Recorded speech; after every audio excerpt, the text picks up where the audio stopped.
Okay, so the objective of this is to know if this investment of this property rental by rooms, very well redecorated, everything redone is already worth it. Okay. And the first thing I did is look at this map. Okay, I mapped the area. This is exactly the same area that these guys are in. I just mapped this smaller area just because I've seen that there's apartments in this area facing this garden area, which is very expensive, or this too. The prices seem to increase quite a bit, like 4,000 per square meter, which is really expensive for Valencia. So I just looked this area, and comparison is good enough. To be fair, these are small distances, not really large distances, so it's pretty good no matter what.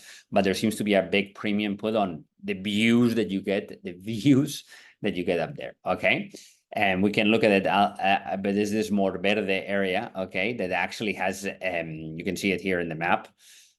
Sorry, I hope I didn't screw this up. Yeah. You can see this in the map, okay? There's this area here that I checked before, and they're quite expensive. So let me look at the list, okay? Which is a little bit better. And then I always rank them and the more expensive per square meter. Okay, because that way we can see. As you can see, this apartment that we're looking to buy is actually the second most expensive per square meter. Okay, and you're like, oh, that's expensive. But I think the key factor on this is a lot of the other ones need to be reformed. And the cost per square meter can be between 300 to 1,000 euros per square meter. I've used 750, okay? But as you see, the prices it's the second most expensive. But when you look at the definition, you look at what they're capable of doing with that price per square meter being better, it doesn't work out. There's a couple apartments. This one, the Angel and Volker one, looks actually quite decent. Okay. Not bad. The only thing is it doesn't have elevator, and we know what that means. And we can see here that you'll have to spend money redoing it. The good thing about the other one, it's already redone. We can already rent it out immediately. Okay. And when we look at the numbers they sent us, which theoretically they could make sense. Okay, this is the numbers. Okay, this is how much that they could be making. Okay, that they're estimating to making. I'm gonna take the lower range. Okay, but it doesn't matter. Let's take this. So they're expecting to make 2,175. They could be making. We could be making 2,900 per month. Obviously, this supposedly brings you to an average of 8%. I really prefer to stay in this lower, in the 6%, something like this. Let me see what I put here. 6.8, and I think this is relatively high. Okay. The interesting part is when you look at the price, because one of the key factors is, okay, you're paying an overprice in the tourist apartments and you're paying an overprice in the ready to rent apartments. But how much is the overprice and how long does it take you to repay for that? As we saw with the Hawks guys, it took a very short time to repay that. When we saw the expensive ones, Papa, that you saw in next to Mestalla area, very long time to pay for the difference in price versus the average. It's true that what I'm doing is a more fair comparison, because I'm comparing against the price. Okay, we go here.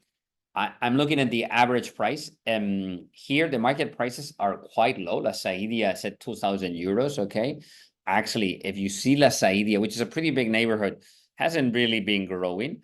And if you compare it to other areas, for example, let's look at La Champla. Okay, you see it's in reality it's a little bit higher than 2009. Okay, when you look at the prices. Okay, when you look at La Champla, actually you see a much larger increase. Okay, 3,674.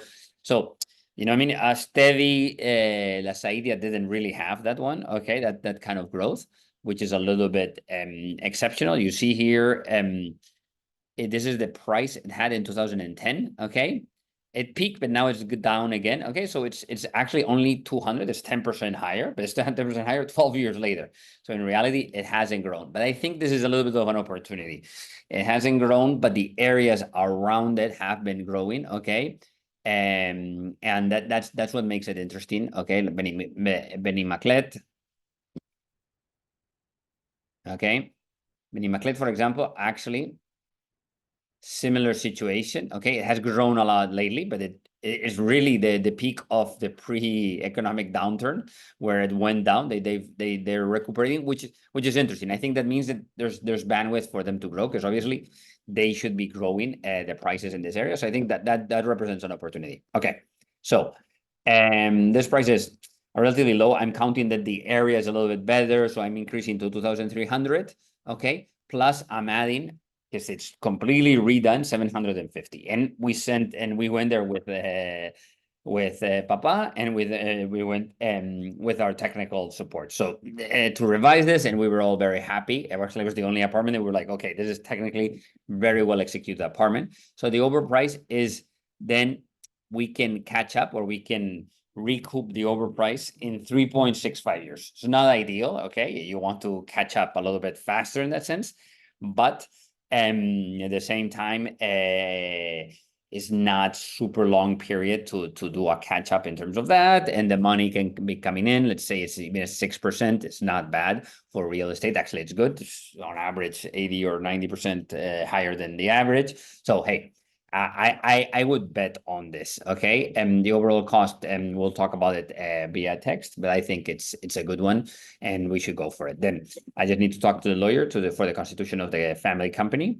and do a kind of, because now it's a little bit different from the objective, the company objective and objeto social. Had changed a little bit, so I need to align with him, which is the type of company that we need to set up, or the type of activity, or what are the implications in terms of accounting and taxes. I just want to make sure that we haven't missed some cost that is going to kill us. Okay. And then we should move forward. I think we should move forward with cash. Talked to the banker last week, but I think this should be a cash operation, because I think the bankers make sense the moment we need. There's an opportunity cost. Now there's no opportunity cost. We have the cash. And I think that the moment is when you have an opportunity cost, saying, oh, I would get this investment, I would invest in this, but I don't have the money. Okay, then you go the bankers, and we will be able to leverage 100% owned property to do that. At the same time, financing makes a lot of sense when you're talking about a company that could go down. So hey, if the company goes down, the bank takes a larger hit. You take a smaller hit. In this case, property, the decrease is very small. It doesn't really make sense, and the interest rates now are high. Plus, banks are not offering interest rates in contrast. You can't take that money and you're getting nothing in exchange in Europe. So I think it would make more sense to just do it in cash, and I'll send you the details of that. Okay. Okay, guys, I hope this was helpful, and we can actually make this one work, because I think this kind of apartments and working with these guys could be quite interesting.